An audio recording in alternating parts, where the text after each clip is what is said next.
উচ্চ প্রাথমিকে অতিরিক্ত শূন্য পদে নিয়োগ নিয়ে রাজ্যের লিখিত তথ্য তলব করেছে কলকাতা হাইকোর্ট। এর জেরে মামলাকারীদের আইনজীবী বিকাশ রঞ্জনের চেম্বার ঘেরাও করে বিক্ষোভ দেখান কর্মশিক্ষা এবং শারীর শিক্ষার কিছু শিক্ষক।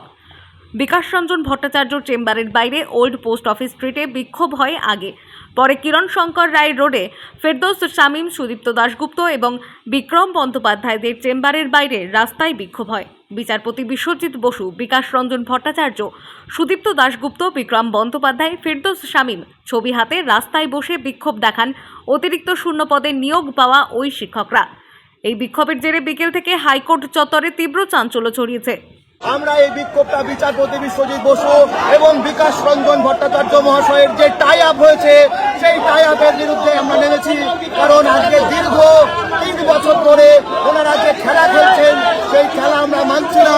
বিচারপতি বিশ্বজিৎ বসুকে এই কেস দ্রুত ছাড়তে হবে এবং আমরা প্রধান বিচারপতিদের হস্তক্ষেপ চাইছি যে উনি এই মামলা অন্য বেঞ্চে পাঠিয়ে দ্রুত শুনানি করিয়ে আমাদেরকে দ্রুত নিয়োগ দেওয়ার ব্যবস্থা করতে হবে। কারণ উনি এটা স্টে দিয়ে রেখেছিলেন।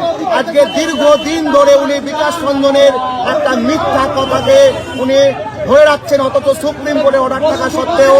এবং এজি সাহেব বারবার হলফনামা দিয়েছেন, সাপ্লিমেন্টারি এফিডেভিট হলফনামা দিয়েছেন, বলেছেন যে আমরা বৈধ, আমরা যোগ্য।